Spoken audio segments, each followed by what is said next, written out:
Oke, halo semua. Jadi beberapa minggu yang lalu, gue telah mengupload salah satu video mengenai investasi gue di saham BBRI.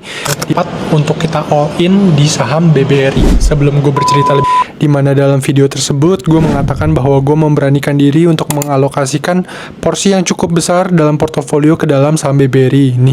Dan per hari ini video ini dibuat, harga BBRI tersebut kembali terkoreksi ke bawah harga 5.000 setelah menyentuh all time high-nya di kemarin di 5.500-an. Oke, dan karena banyak yang tahu gue lumayan heavily invested BBRI, banyak teman gue yang malah menanyakan apa yang mereka harus lakukan dengan saham BBRI ini dan arah market ke depannya seperti apa.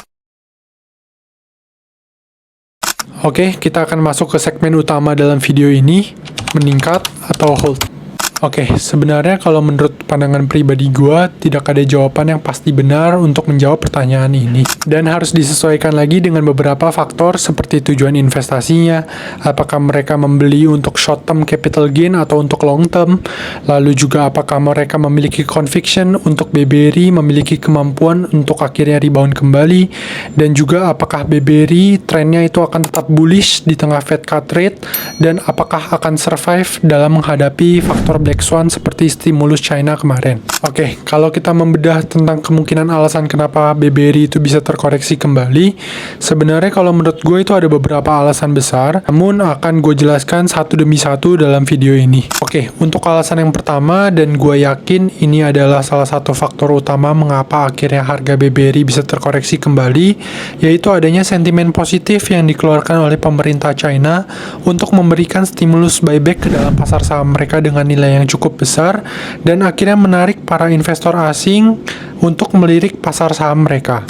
Oke, pada waktu yang bersamaan saat berita ini muncul, harga BBRI itu sudah menyentuh harga all time high-nya di 5.500-an setelah kejatuhannya kemarin yang mencapai 4.100 dan juga akhirnya menarik para investor asing maupun domestik untuk melakukan aksi taking profit.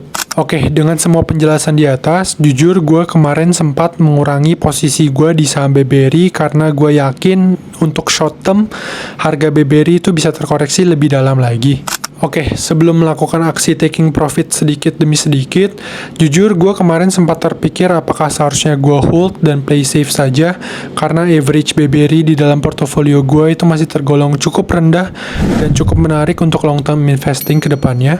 Oke, pada waktu yang bersamaan, gue juga memiliki pemikiran takut kehilangan barang di market karena gue sendiri juga tidak bisa memprediksi bottom market itu sampai mana. On the other hand, gue juga yakin stimulus China itu hanya bersifat sementara dan cepat atau lambatnya asing akan masuk lagi dan mencatatkan inflow ke dalam market saham kita. Oke, namun pada akhirnya karena gue memiliki keyakinan harga BBRI itu bisa terkoreksi lebih dalam lagi dibanding harga average BBRI di dalam portofolio gue akhirnya berubah pikiran dan melakukan aksi taking profit dari saham BBRI. Oke, walaupun begitu, ini tidak berarti gue kehilangan conviction di saham BBRI, dan apabila benar harga BBRI itu terkoreksi lagi, masih besar kemungkinan gue akan mengambil atau menambah posisi gue di saham BBRI. Oke, itu aja sekian untuk video pada hari ini. Semoga bisa memberikan insight kepada holder BBRI di luar sana. Oke, sebagai closing dari video ini, gue ingin sekali lagi menegaskan bahwa tujuan daripada video ini itu bukanlah financial advice bagi kalian yang mendengarnya. Dan seperti biasa, terima kasih bagi kalian yang sudah meluangkan waktu untuk nonton video ini dari awal sampai akhir. And see you on the next videos.